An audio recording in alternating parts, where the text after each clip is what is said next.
Friends, कैसे हैं आप सब। आपका स्वागत है मेरे चैनल लखनवी कलंकिता में और एक नए वीडियो के साथ। चलिए स्टार्ट करते हैं वीडियो को। तो आज का जो टॉपिक है वो है प्रेडिक्शन, जो कि मैं करने वाली हूँ और मेरा ऑलमोस्ट टाइम 7 मंथ और 15 डेज़ हो गया है। तो मैं 8 मंथ का वेट नहीं कर रही हूँ, क्योंकि 8 मंथ के बाद हो सकता है मेरी वो कंडीशन ना रहे, मतलब इस प्रेडिक्शन वीडियो को बनाने की, एडिट करने की। तो मैंने सोचा क्यों ना पहले ही कर लेते हैं, सिर्फ कुछ दिन बचे हुए हैं। तो चलिए स्टार्ट करते हैं। तो फ्रेंड्स, मैंने कुछ पॉइंट्स जो है वो नोट किए हैं। अप्रॉक्स 14-15 पॉइंट्स हैं और मैं सारे पॉइंट्स को लूँगी और मैं अपने पहली प्रेगनेंसी और सेकंड प्रेगनेंसी में क्या अंतर है वो बताऊंगी, और ओल्ड वाइफ टेल्स क्या कहती हैं मैं वो भी बताऊंगी।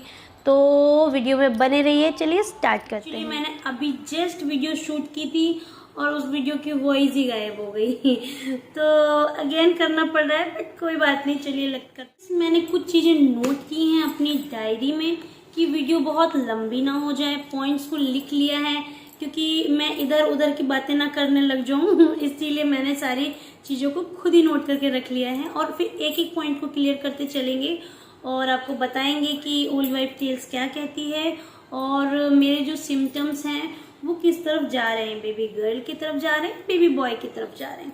तो साथ साथ में पॉइंट भी नोट करेंगे कि किसको कितने पॉइंट मिलते हैं। तो वीडियो थोड़ी सी हो सकता है लंबी हो जाए, मैं कोशिश करूँगी कि बहुत लंबी वीडियो ना बनाऊं, बट पॉइंट सारे मैं लूँगी। जितने पॉइंट्स हैं सारे पॉइंट्स लूँगी। अप्रॉक्स 14-15 पॉइंट्स मैंने नोट किए हैं, वो सब लूँगी मैं वीडियो में। तो चलिए स्टार्ट करते हैं। तो पहले पॉइंट से स्टार्ट करते हैं। तो फर्स्ट पॉइंट जो है वो है स्किन को लेकर, कि अगर आपकी स्किन डार्क होती है, लाइक डार्क होती है, पैचेस आते हैं, ड्राई हो जाती है, और तो कहते हैं कि बेबी गर्ल होती है। और अगर आपकी जो स्किन है वो काफ़ी ज़्यादा क्लियर है और मतलब अच्छी है, पैचनेस नहीं है, तो बेबी बॉय होता है। क्योंकि कहते हैं जो गर्ल होती है वो आपकी सारी ब्यूटी ले लेती है। तो देखा जाए तो मेरी फर्स्ट प्रेगनेंसी में मेरी स्किन बहुत अच्छी थी, बहुत ज़्यादा अच्छी थी, बट मुझे बेबी गर्ल हुई है। और सेकंड प्रेगनेंसी में मेरी स्किन डल है, रफ है और काफ़ी ज़्यादा पैचेस है, जैसे कि आपको दिख रहा होगा। तो उस हिसाब से देखा जाए तो भी मुझे बेबी गर्ल होगा ओल्ड वाइफ टेल के हिसाब से। बट मेरे जो फर्स्ट प्रेगनेंसी सेकंड प्रेगनेंसी में सिम्टम्स चेंज हैं, तो कह सकते हैं कि मुझे बेबी बॉय भी हो सकता है, और ओल्ड वाइफ टेल्स को लिया जाए तो मुझे बेबी गर्ल भी हो सकती है। तो देखते हैं क्या होता है। तो इस पॉइंट को देते हैं, किसको दिया जाए, गर्ल को देते हैं। तो एक पॉइंट हो गई गर्ल को। तो जो सेकंड सिम्टम्स हैं वो है आपकी क्रेविंग को लेके। जो सेकंड सिम्टम्स है वो क्रेविंग को लेके है। लाइक आपको अगर मीठा खाने का मन करता है तो आपको बेबी गर्ल होगी, और अगर आपको सॉल्टी खट्टा खाने का मन करता है तो आपको बेबी बॉय होगा। तो गाइज मैं बता दूं कि मेरा फर्स्ट प्रेगनेंसी में मुझे मीठा खाने का बहुत मन होता था, और जो सेकंड प्रेगनेंसी है तो मीठा खाने से कहते हैं गर्ल होती है, तो मीठा मुझे बहुत खाने का मन करता था फर्स्ट प्रेगनेंसी में। और सेकंड में कहा जाए तो सेकंड में थोड़ा सा मिक्स है। मुझे कभी मीठा खाने का भी मन करता है, कभी मुझे सॉल्टी खाने का भी मन करता है, तो काफ़ी मिक्स है। तो सबसे ज़्यादा जो खाने का मन करता है वो है गोलगप्पे, तो खट्टे को ही ले लेते हैं। तो ये पॉइंट जाता है बॉय को। तो एक पॉइंट गर्ल का, एक पॉइंट बॉय का। तो चलिए थर्ड पॉइंट पे चलते हैं। तो थर्ड पॉइंट है वो है फिटल हार्ट रेट के लिए। जो कहते हैं कि अगर 140 से फिटल हार्ट रेट ऊपर होती है तो बेबी गर्ल होती है, और अगर 140 से नीचे होती है तो बेबी बॉय होता है। तो गाइज मैं बता दूं, मेरी जो फर्स्ट प्रेगनेंसी थी तो मुझे थोड़ा बोलने में प्रॉब्लम हो रही है, क्योंकि मुझे ब्रीदिंग प्रॉब्लम होने लगती है। तो मेरी जो फर्स्ट प्रेगनेंसी थी तो मेरा जो फिटल हार्ट रेट था बेबी का 140 से हमेशा ऊपर ही रहता था। तो मुझे तब तो कुछ पता नहीं था कि baby girl, baby boy, gender ये वो कुछ ऐसा होता है। पर मतलब सेकंड में एक अलग क्यूरियोसिटी होती है कि क्या होगा। तो फिर मैंने देखा तो मुझे पता चला। तो मेरी फर्स्ट में देखा जाए तो फिटल हार्ट रेट के अकॉर्डिंग सही प्रेडिक्शन थी, बट इस टाइम ऐसा है कि मेरी जो फिटल हार्ट रेट है वो कम है। मतलब एक बार ज़्यादा आई थी फर्स्ट टाइम में, लेकिन सेकंड टाइम में कम आई थी। तो कह सकते हैं कि मुझे बेबी बॉय होगा, तो सेकंड पॉइंट जाता है बॉय को, तो सेकंड पॉइंट बॉय को जाता है। चलिए नेक्स्ट पॉइंट पे चलते हैं।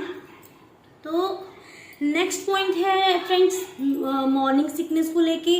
तो मॉर्निंग सिकनेस के लिए कहते हैं अगर आपको मॉर्निंग सिकनेस बहुत ज़्यादा होती है तो आपको बेबी गर्ल होती है, और अगर आपकी जो मॉर्निंग सिकनेस है वो कम है, मतलब लाइक नहीं है, तो बेबी बॉय होता है। तो फ्रेंड्स मैं अपनी बात करूँ तो मेरी जो फर्स्ट प्रेगनेंसी थी उसमें भी बहुत ज़्यादा मॉर्निंग सिकनेस थी मुझे, लाइक मेरी स्टार्टिंग से लेके 3 महीने पूरी तरह से थे। और जब मेरी सेकंड प्रेगनेंसी आई है तो मुझे 1 मंथ तो कुछ नहीं पता चला, बट जैसे सेकंड मंथ मेरा स्टार्ट हुआ मॉर्निंग सिकनेस इतनी ज़्यादा बढ़ गई थी कि मुझे बहुत स्मेल से प्रॉब्लम होती थी, हर चीज़ की स्मेल से प्रॉब्लम होती थी।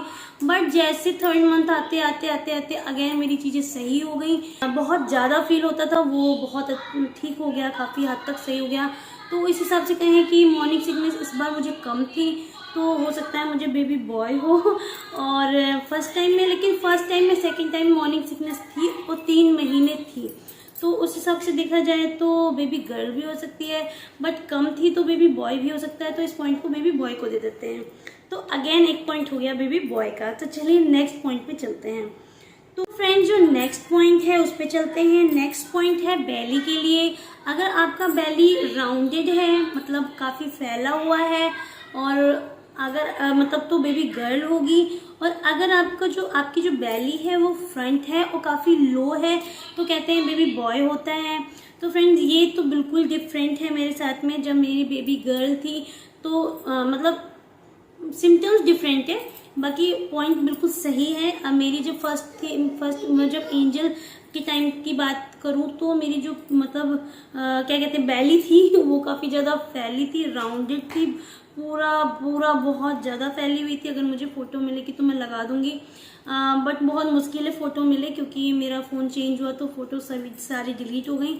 और जो इस टाइम है मेरा जो बेली है वो फ्रंट है और काफ़ी लो है, मतलब लो इन द सेंस बहुत ज़्यादा लो है। तो इस हिसाब से देखा जाए तो ये पॉइंट मिलते हैं बॉय को, तो ये पॉइंट्स बॉय को दे देते हैं। तो चलिए नेक्स्ट पॉइंट पे चलते हैं। बॉय ने खाता बहुत अच्छे स्कूल रखा है, गर्ल का खुल नहीं रहा, अभी एक ही मिला है पॉइंट। तो चलिए नेक्स्ट पॉइंट पे चलते हैं। तो नेक्स्ट पॉइंट है कि आपकी बेली पे जो लाइन बनती है, एक डार्क कलर की लाइन बनती है, जो लोग प्रेग्नेंट होंगे वो बहुत अच्छे से उनको पता होगा। तो जो लाइन बनती है फ्रेंड्स वो अगर बहुत ज़्यादा कहते हैं डार्क होती है तो बेबी गर्ल होती है, लाइट होती है तो बेबी बॉय होता है। तो मेरी इस बार जो लाइन है वो काफ़ी लाइट है, बट एंजल के टाइम में बहुत ज़्यादा डार्क थी, तो इस हिसाब से ये पॉइंट बेबी बॉय को जाता है अगेन। तो ये पॉइंट बेबी बॉय को दे देते हैं। लेकिन और दूसरी उसी लाइन को लेके एक और मिथ होती है कि अगर आपकी जो लाइन है पूरी नीचे तक है तो भी कहते हैं अगर सीधी नीचे तक गई हुई तो बेबी बॉय होता है, और जो लाइन अगर पूरी मतलब नीचे तक गई तो है बट जिगजैग है तो बेबी गर्ल होती है। और भी चीज़ें हैं कि नाभि से नीचे ही सिर्फ होती है तो बेबी गर्ल होती है, पूरी होती है तो बेबी बॉय होता है। तो देखा जाए मेरी जो लाइन है वो पूरी है, बट एंजल के टाइम में लाइन पूरी सीधी थी, और जब मेरा अभी सेकंड प्रेगनेंसी है थोड़ी सी जिगजैग सी है। जिगजैग लाइक इसलिए भी वो कह सकते हैं क्योंकि मेरा ऑपरेशन हुआ था, बेली बहुत ज़्यादा फैल गई थी। अभी जहाँ पे वो लाइन आती है वहाँ पे थोड़ा सा स्ट्रेच मार्क्स है, उसकी वजह से लाइन थोड़ी सी तिरछी है। तो उस हिसाब से देखा जाए तो ये पॉइंट बेबी गर्ल को जाता है, क्योंकि मेरी जो लाइन है वो थोड़ी सी जिगजैग है, बट लाइट है तो बॉय को भी जाता है। तो एक पॉइंट गर्ल को दे देते हैं, एक पॉइंट बॉय को दे देते हैं, तो एक पॉइंट दे देते हैं गर्ल को। तो फ्रेंड